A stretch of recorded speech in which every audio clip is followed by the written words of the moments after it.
Hello everyone, welcome to easy way channel पर आप सभी का स्वागत है। इस क्लास में हम लोग डिस्कस करने वाले हैं JPSC Jharkhand public service commission JPSC recruitment 2021 यानी कि जेपीएससी की जो नोटिफिकेशन आई है 2021 में, फरवरी 2021 में, उसके नोटिफिकेशन की डिटेल हम लोग बात करने वाले हैं कि किस पोस्ट के लिए कितनी वैकेंसी है, डिप्टी कलेक्टर के लिए कितनी है, डीएसपी के लिए कितनी है और असिस्टेंट म्यूनसिपल कमिश्नर के लिए कितनी है, झारखंड रजिस्ट्रार के लिए कितना है, जूनियर रजिस्ट्रार के लिए कितना है, ये सारा कुछ कि किस किस पोस्ट के लिए कितनी वैकेंसी है, ठीक है, वो डिटेल करने वाले हैं, डिस्कस करने वाले हैं। सिलेक्शन प्रोसेस क्या रहने वाली है जेपीएससी के लिए और क्राइटेरिया क्या रहना है, यानी कि एलिजिबिलिटी क्राइटेरिया क्या रहेगी, एजुकेशन क्वालिफिकेशन क्या चाहिए, एज लिमिट क्या चाहिए, ये सारा कुछ इंपॉर्टेंट फैक्टर हम लोग इस क्लास में डिस्कस करने वाले हैं। ठीक है, सबसे पहले हम लोग स्टार्ट करते हैं इंपॉर्टेंट डेट से कि ऑनलाइन डेट आपकी नोटिफिकेशन है 15 फरवरी 2021 को आई है। ठीक है, लास्ट डेट है आपका 16 मार्च 2021, यानी कि 16 मार्च 2021 तक फॉर्म आप भर सकते हैं, लास्ट डेट आपका फॉर्म भरने का है। ठीक है, फी की बात करें बाबू तो जनरल और ओबीसी जनरल ईडब्ल्यू इसके लिए 600 प्लस जीएसटी है और जो हमारे एससी एसटी कैंडिडेट है उनके 150 प्लस जीएसटी है। ठीक है, यानी कि 600 आपका जनरल के लिए है, ईडब्ल्यूएस के लिए है और 150 आपका है ईडब्ल्यूएस ये एससी एसटी के लिए। ठीक है, अब हम लोग बात करते हैं कि जेपीएससी नोटिफिकेशन 2021 डिटेल्स। ठीक है, यानी कि जो नोटिफिकेशन आई है उसको थोड़ा सा डिटेल में हम लोग देखते हैं कि क्या क्या किस किस पोस्ट के लिए कितनी वैकेंसी है। तो सबसे पहले बात की जाए, सबसे चाहते हैं जिसको डिमांडेबल पोस्ट करते हैं बाबू, डिप्टी कलेक्टर, यानी कि एसडीएम। क्या होता है एसडीएम, डिप्टी कलेक्टर। इसका बाबू 44 सीट है। कितने टोटल? 44 सीट है। पुलिस सब इंस्पेक्टर का 40 है। ठीक है, डिस्ट्रिक्ट कोऑर्डिनेटर का 16 है, 16 वैकेंसी है। जेल सुपरिटेंडेंट के 2 वैकेंसी हैं। असिस्टेंट म्यूनसिपल कमिश्नर की 65 वैकेंसी है। ठीक है, झारखंड एजुकेशन सर्विस की 41 वैकेंसी है।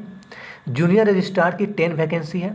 ठीक है, असिस्टेंट रजिस्ट्रार का 6 वैकेंसी है। असिस्टेंट डायरेक्टर का 2 वैकेंसी है। प्लानिंग ऑफिसर का 9 वैकेंसी है और प्रोविजनल ऑफिसर का 17 वैकेंसी, यानी कि टोटल मिलाकर के आपको कुल कितनी वैकेंसी है 252, यानी 252 वैकेंसी है। ये आपका जेपीएससी 2021 में जो नोटिफिकेशन आई है उसमें कितनी वैकेंसी है 252 वैकेंसी टोटल आपकी वैकेंसी है। ठीक है, तो ये हम लोग बात किए वैकेंसी डिटेल। आगे हम लोग देखने वाले हैं कि एज क्राइटेरिया क्या रहने वाली है, एजुकेशन शैक्षिक योग्यता क्या होना चाहिए। ठीक है, ये आयु लिमिट क्या होना चाहिए, आयु क्राइटेरिया क्या होना चाहिए और सिलेक्शन प्रोसेस क्या होगा, कितने स्टेज में सिलेक्शन प्रोसेस होगा, पहला स्टेज में क्या होगा, दूसरा स्टेज में क्या होगा, तीसरा स्टेज में क्या होगा, चौथा स्टेज होगी कि नहीं होगी, ये सारा कुछ हम लोग डिस्कशन करने वाले हैं। ठीक है, तो सबसे पहले बात कर लेते हैं हम लोग जेपीएससी रिक्रूटमेंट 2021 की एलिजिबिलिटी क्राइटेरिया। उसमें बात आती है बाबू एजुकेशन क्वालिफिकेशन की।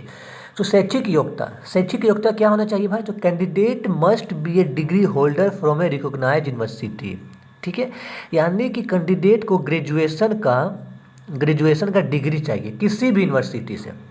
ओपन यूनिवर्सिटी से भी आप करा सकते हैं, किसी भी यूनिवर्सिटी इंडिया में किसी भी यूनिवर्सिटी से आपको सिर्फ ग्रेजुएशन का डिग्री होना चाहिए आपके पास। ठीक है, एज लिमिट की बात करें तो एज लिमिट आपका मिनिमम 21 ईयर्स है और मैक्सिमम 35 ईयर्स है। ये जनरल कैटेगरी की बात हो रही है, किसकी हो रही है, जनरल कैटेगरी की मिनिमम 21 और मैक्सिमम कितना है 35 ईयर्स जनरल कैटेगरी के।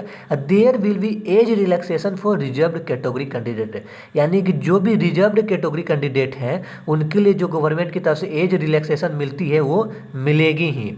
ये आपका जनरल के लिए मिनिमम 21 है और मैक्सिमम 35 है। ठीक है, अगले ये आपकी एलिजिबिलिटी क्राइटेरिया की बात होगी, जिसमें हम लोग बात किए एजुकेशन क्वालिफिकेशन के बारे में, शैक्षिक योग्यता के बारे में और एज लिमिट के बारे में। अब हम लोग देख लेते हैं सिलेक्शन प्रोसेस क्या रहने वाली है। तो सिलेक्शन प्रोसेस जेपीएससी की टोटल 3 स्टेज में होगी। पहला स्टेज में आपका प्रीलिम्स एग्जाम होंगे। ठीक है, ये आप क्वालिफाई करने के बाद दूसरे स्टेज में आप जाएंगे, दूसरे स्टेज में आपका मेंस एग्जाम होंगे। कौन सा एग्जाम होंगे, मेंस होंगे। और तीसरे स्टेज में आपका इंटरव्यू होंगे। यानी कि जेपीएससी का सिलेक्शन टोटल 3 स्टेज में आपके होंगे। कितने स्टेज में? टोटल 3 स्टेज में होंगे। पहले स्टेज में आपका प्री एग्जाम होगा, सेकेंड में आपका मेंस एग्जाम होगा, थर्ड में आपका इंटरव्यू होगा। इसके सारे तीनों स्टेज के मार्क्स ऐड होने के बाद, टोटल होने के बाद आपका क्या बनेगा? मेरिट लिस्ट बनेगा। अब मेरिट लिस्ट ही आपका वहाँ पे AIR यानी कि ऑल इंडिया रैंक वहीं पे आएगी। उसी के बाद आपको डिपार्टमेंट अलॉट की जाएगी, पोस्ट अलॉट किया जाएगा। अगर आपकी रैंक अच्छी रही तो डिप्टी कलेक्टर, जो भी आप पोस्ट प्रेफरेंस डालिएगा वो आपके रैंक के अनुसार से ही मिलने वाली है। ठीक है, तो रैंक के अनुसार से ही आपका पोस्ट प्रेफरेंस भी मिलने वाला है।